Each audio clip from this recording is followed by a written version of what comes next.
Hello, and welcome to When It Mattered. I'm your host, Chitra Ragavan. On this episode, we will be talking to Dr. Shawna Pandya. She's a Canadian physician, citizen scientist, astronaut, and aquanaut, and pilot in training. She's a martial artist with a black belt in Taekwondo, and she also practices the Thai martial arts, Muay Thai.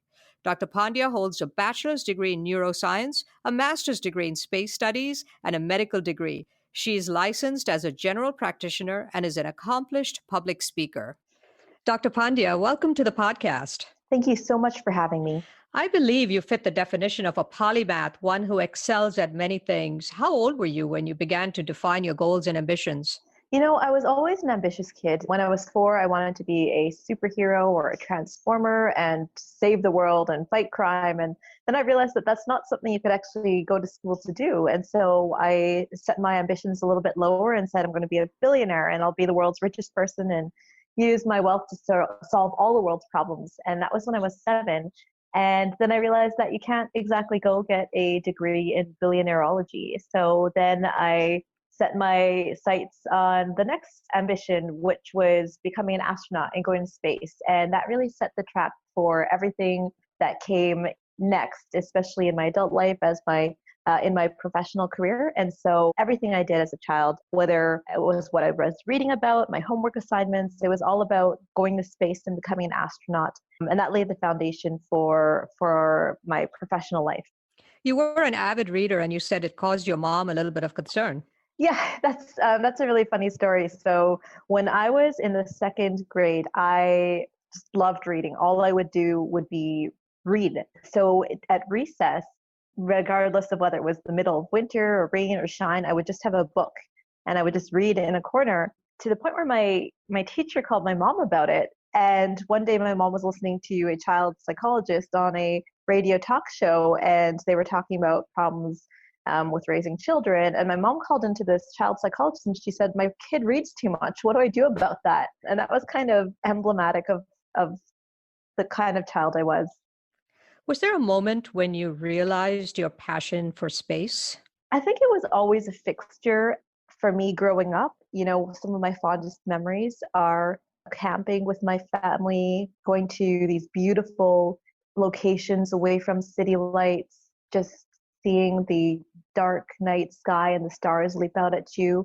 I remember on one camping trip when I was 7, it was the Leonids meteor shower. And all we did was stay up till 2 a.m. watching shooting stars through the sky. And it was, just this wonderful moment where you're truly aware of how beautiful and mysterious and big the universe is. And my childhood was peppered with experiences like these. I grew up in the 90s when we had several Canadian astronauts fly as shuttle astronauts.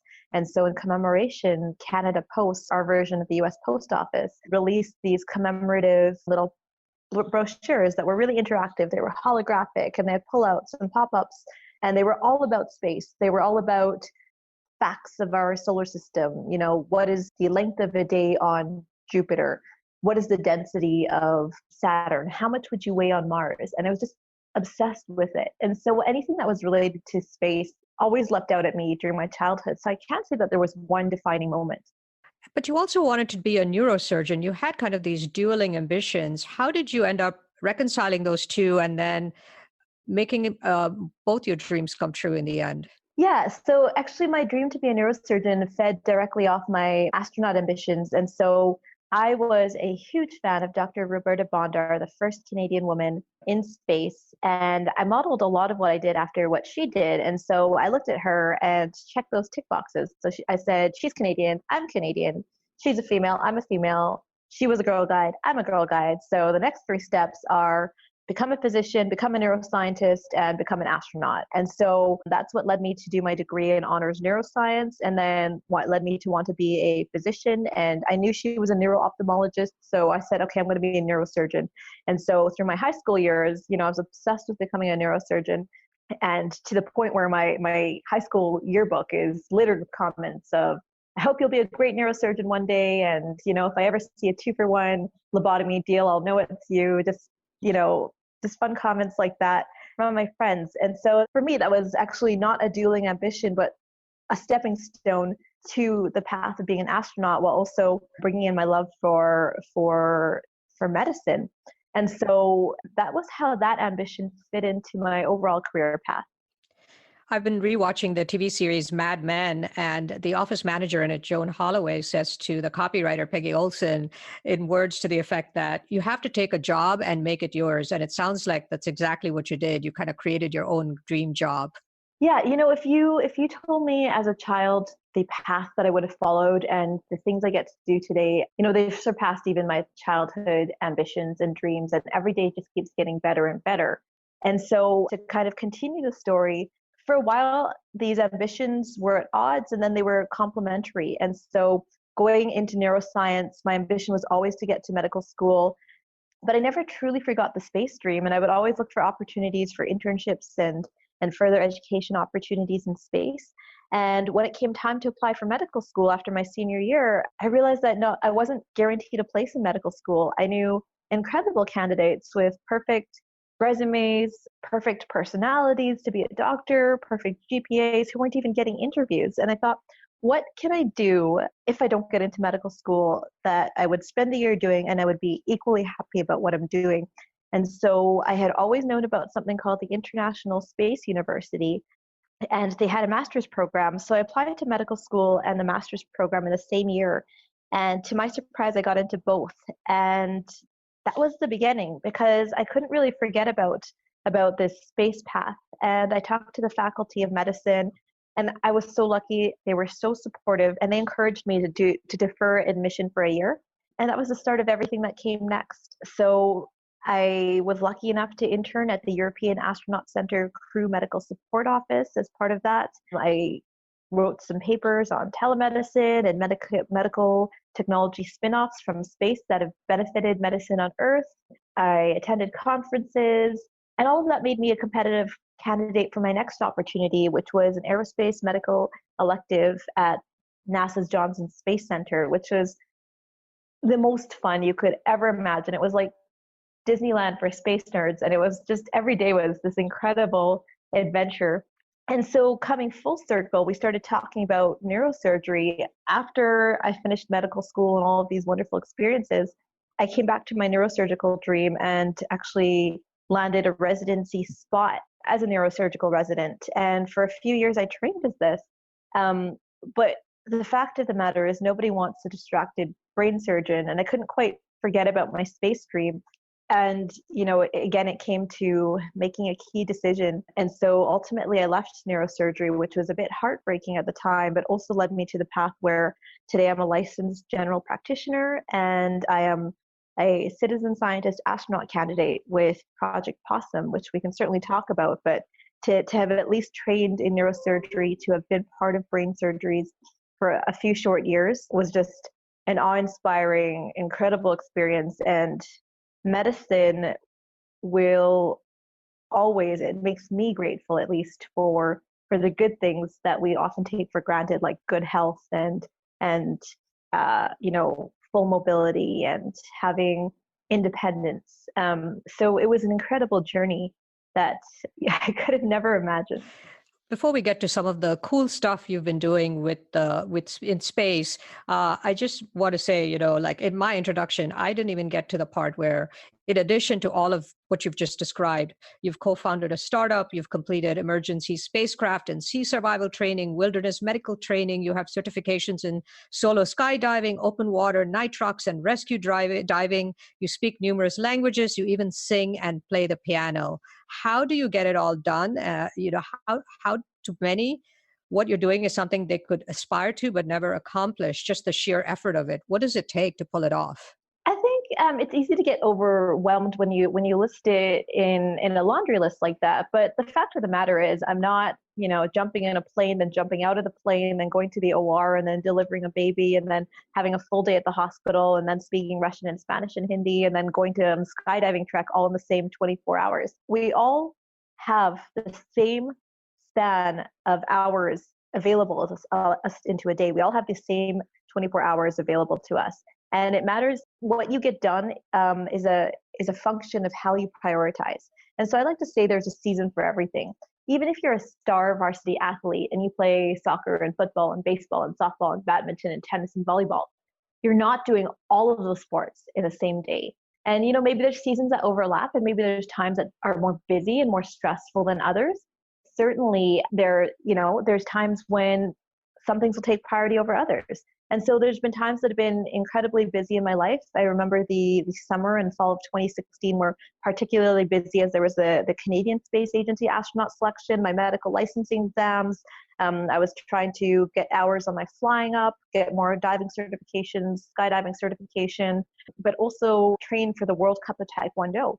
And it was an incredibly busy time. It came down to prioritizing and also at times saying, okay, of all of these things, if something has to give, what will that be? What are my priorities? And then you just have to accept that. So the other way I like to navigate my life is by maintaining what I call as a rate of scan.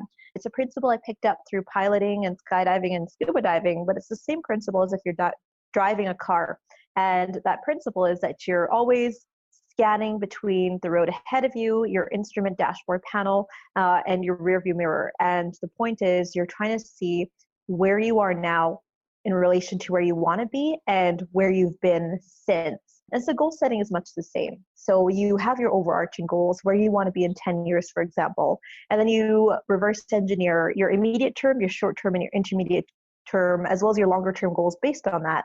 And then you just scan between your immediate term goals, what you're going to do today versus your shorter and intermediate term goals to see what your progress is in relationship to your long-term goals. So that's kind of how I navigate my life. It helps me stay focused and also it helps me gauge my progress at regular intervals. Your dream is to combine your medicine and space knowledge to further research in space medicine, including studying how bodies are reacting in a completely different environment from the Earth, and to keep humans healthy and safe. And you're part of numerous projects as a citizen astronaut to do just that. Can you talk about a couple of those projects? Yeah, and so I am currently a citizen scientist astronaut candidate with Project Possum. And in the space world, we love our acronyms. And so POSSUM stands for Polar Suborbital Science of the Upper Mesosphere. So just to take a step back, we've all heard of governmental space agency astronauts like NASA astronauts and Canadian Space Agency astronauts. But as commercial space progresses, as we talk about going to space in suborbital flight with Blue Origin, for example, or Virgin Galactic, we're also talking about, on a philosophical level, opening up access to space to far more people. And so the obvious implication is tourism, but the second implication is what kind of science can you do with that kind of access? And so Project Possum aims to take citizens who are passionate about space, who may not necessarily have trained in aeronomy or study of the upper mesosphere, to take them on a suborbital flight to conduct science in that medium. And so that's where the moniker citizen scientist comes from. So all that means is that you're contributing to science in a field outside of your own expertise. And so coming back to the mission of Possum, it started off wanting to study noctilucent clouds in the upper mesosphere. And so these clouds are thought to be a marker of climate change, but they're relatively new in the atmospheric record. The earliest records in Indigenous people tracking and charting of the upper atmosphere and clouds and meteorological phenomena tends to be in the late 1800s. And now we know that these clouds are becoming more prevalent, they're appearing more frequently, and they're also descending to lower latitudes than before, whereas previously they tended to be very polar. And so the thought is they tend to be related to climate change and that they may be occurring more frequently because byproducts of methane emissions form a layer of ice crystals that high in the mesosphere, causing supercooling and ice crystals that form around this water layer, creating these cloud phenomena. And so the mission started off with sending up scientists to get high resolution video, photography, atmospheric samples, thermal samples, to just gather more data about something that's a relatively new occurrence in the meteorological record. Since then, we have branched out to test spacesuits, IVA or intravehicular activity spacesuits in zero G. I was part of the first crew to test a commercial spacesuit in zero gravity. We've tested the spacesuit in emergency spacecraft landing scenarios, and I've got to bring my own expertise to the project. I'm the chief instructor for operational space medicine, where we challenge our students to think and act and triage in resource limited environments to make decisions in critical situations, and also push the boundaries of design based on what we know about human space missions and EVAs or extravehicular activity. So, are you on track to become a full-fledged astronaut?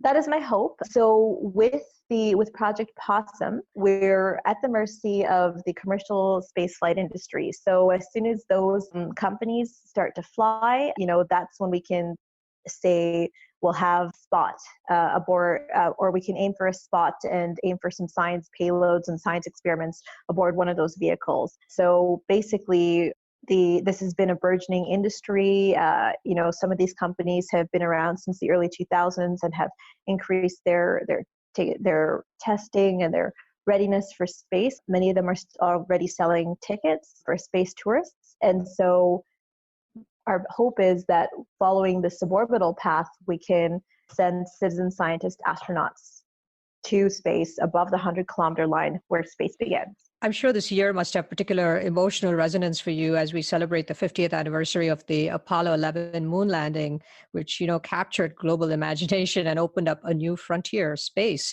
Can you talk a little bit about what it's been like for you to relive the Apollo legacy and to realize that you are a leader in this next leg of the journey into space exploration and what that exploration is shaping up to be? Being alive in the era of the 50th anniversary of the Apollo moon landing is like being part of a springboard into the future. And so it's been an incredibly busy few weeks, being part of these celebrations, talking about what we've achieved, talking about the history of spaceflight, but also extrapolating on the future and talking about the future that we want to see. And so it's been inspiring to look back at what we've achieved and celebrate that. But it's also been equally or even more inspiring to use this as a springboard to say what comes next. And the future of spaceflight is incredibly exciting. We've talked about the commercial space flight industry with suborbital vehicles. We're now talking about a new moon rush or return to the moon. NASA has announced plans to land the first female on the moon by 2024, and Canadian Space Agency will be a partner in that with the Lunar Gateway. And it's an incredible time to be looking forward to the next 50 years. We've talked about Apollo in the past 50, and now NASA is talking about Artemis, the twin of Apollo, but looking at bringing women to space, to the moon. And so imagining the future of space, imagining what happens when you make space more accessible to all, imagining the possibilities that can stem from that. It's an incredibly exciting time, and to be part of it is magical.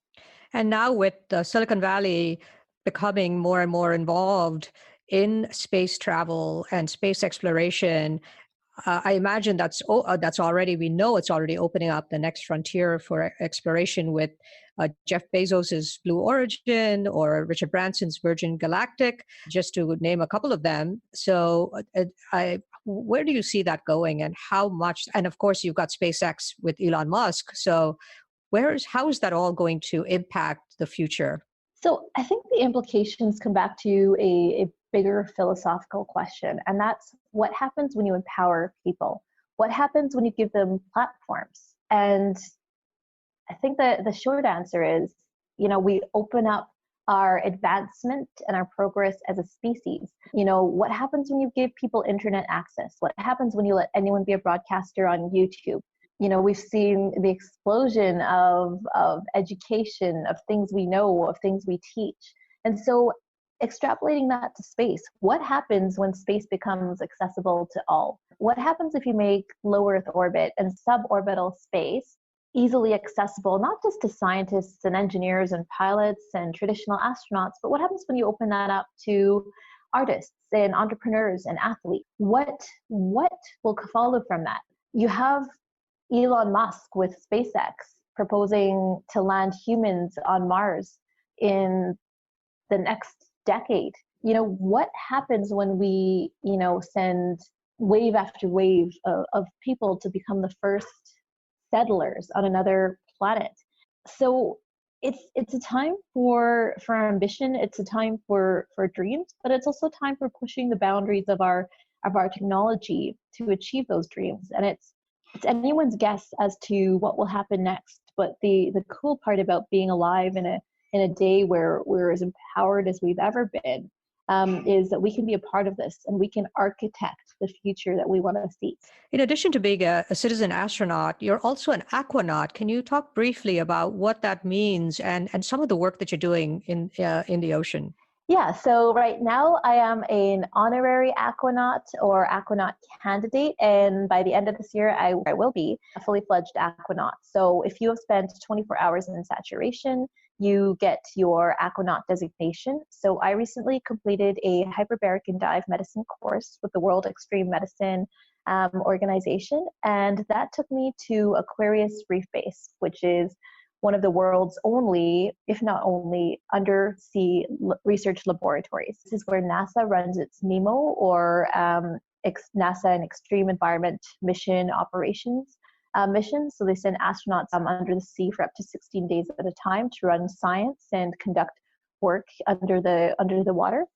And so as part of this course, I got to spend a night underwater at the Aquarius Reef Base, and it was the most incredible experience. You're in this habitat, and there's Goliath groupers and schools of fish just swimming by your window, and you just can't tear yourself away from the ocean outside.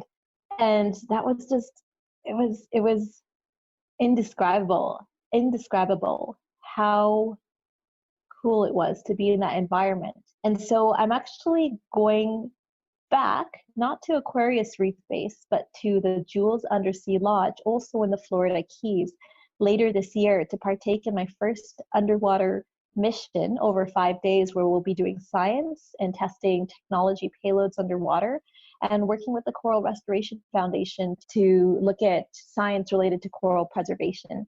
And that's where I'll get my aquanaut designation. And so to me, this is incredibly exciting. To be an explorer, not just in space, but in the ocean as well. And for those who wonder, what's the connection between space and ocean exploration? We actually know more about the surface of the moon than we do about our oceans. We have more data looking at the geography and the geology of the moon than we do of our oceans. We've only mapped 5% of the oceans to date, and we have put more men, 12 people on the moon, than we have sent to the deepest part of the ocean at the Marianas Trench, where only 4 people have walked before. That's incredible. In addition to space and medicine, you have also a deep interest in martial arts. You've been practicing Taekwondo for 17 years. You're a second-degree black belt, and you've also competed in a world Taekwondo competition as a member of Canada's Taekwondo team. And you recently also won your first amateur Muay Thai competition, which is the Thai boxing martial arts skill in Thailand. Can you describe what drew you to that and what it has taught you in fighting in that competition? Yeah, so I have been in Taekwondo for 20 years now, and that was part of a childhood ambition that I'd set up for myself, that I am going to get a black belt in something, and that something ended up being Taekwondo. And for a lot of people, the concept of a black belt is an achievement in and of itself. But for anyone who stays in any martial art for an extended period of time, a black belt is a license to learn at a whole new level. It's the equivalent of going from your private pilot's license to your commercial. It's the equivalent of graduating from medical school to residency. You're in a whole new ballgame. So I never truly realized what competition and what a cognitive and physical game it is to compete as a martial artist until I reached the black belt level. And, it's very humbling, suddenly where I'd been medaling at every tournament I was at a color belt, there would be times when you walked away medalist, regardless of how much time you had put into training for a competition. So Taekwondo has taught me so much about, physical prowess, about discipline when it comes to training, and about creating a community that's inclusive for all and that empowers anyone, whether they're man, woman, child, to compete at their best performance. Muay Thai is something that I've always been interested in, that I dabbled a little bit here and there while I was in Canada, and then finally had the opportunity to go to a Muay Thai fight camp for the first time in 2015 and just train like, you've never trained before. You train for 2 hours in the morning, train for 2 hours at night, you go swim, a few laps in the pool in between, you're walking to and from your hotel to your training camp. You're doing this all in 36 degrees Celsius heat, which is something ridiculous, like 90, 96, 98 Fahrenheit. You're sweating buckets and you're just really pushing your limits. And so the last time I did that for 3 years consecutively. And the last time I was there was the opportunity to fight in my first amateur Muay Thai fight. And, as I say, when in Thailand, when in Rome, you may as well. And that was something I never saw coming. But that was just an experience unlike any other I've ever had. How challenging was it, and what did you learn from that experience? Sure, yeah. So that experience taught me so much. And so, they try to match you evenly by weight and by skill level, but the only other girl who'd signed up for the fight was this German MMA and boxer lady who, was skilled. I would watch her in class. She had some good technique. She outweighed me by 35 pounds. But I went into that fight thinking it's not just, the mentality in which you take to your fights or even to your life really gauges how your outcomes turn out. And so I initially went in thinking, how do I survive this? And then I thought, no, how do I win this? I don't want to leave anything on the table. And as skilled as you can be as a fighter, it's not just about who's the most skilled fighter. It's about who wants it more and who's the best fighter that night. And it was a harrowing experience. Some things didn't go right. My contact lens was punched out in the first 30 seconds. So I was kind of fighting without any depth perception, which tends to be pretty important as it turns out in martial arts. And they promised us, regardless of the outcome, whether it was win, lose, or tie, after 3 rounds, they would call it. And so I gave it everything I have. I had no gas left in the tank. And at the end of the 3rd round, I felt my hand go up. And then I saw her hand go up, and it was a tie. And I thought, okay, well, at least I fought as hard as I could. And then the crowd started chanting, one more round. And they took it to a 4th round despite everything. And I thought, at this point, it was just an effort to bring up your leg to kick or bring up your arm to fight, to punch. And I thought, okay, you know what, at least I'm just going to go out with a bang. And I ended up winning that fight. And it was just all about all that training, all that discipline, all about saying, I will leave nothing on the table. And it was just an incredible push yourself kind of experience. That's an amazing story. Thank you so much for sharing that and for joining me today. Where can people learn more about you? So if anyone wants to find me, they can find me on Twitter at Shawna Pandya, SHAWNAPANDYA. That is also my Instagram handle. They can also find me on Facebook, Dr. Shawna Pandya, and I will look for you there. And if you have any questions or just want to connect, come say hi. Well, thank you so much for joining me today. It's been a real pleasure. Thank you so much for having me. Dr. Shawna Pandya is a physician, speaker, citizen scientist, astronaut, and martial artist. Thank you for listening to When It Mattered. Don't forget to subscribe on Apple Podcasts or your preferred podcast platform. And if you like the show, please rate it 5 stars, leave a review, and do recommend it to your friends, family, and colleagues. When It Mattered is a weekly leadership podcast produced by Good Story, an advisory firm helping technology startups find their narrative. For questions, comments, and transcripts, please visit our website at goodstory.io or send us an email at podcast@goodstory.io. Our producer is Jeremy Kaur, founder and CEO of Executive Podcasting Solutions. Our theme song is composed by Jack Yeagerline. Join us next week for another edition of When It Mattered. I'll see you then.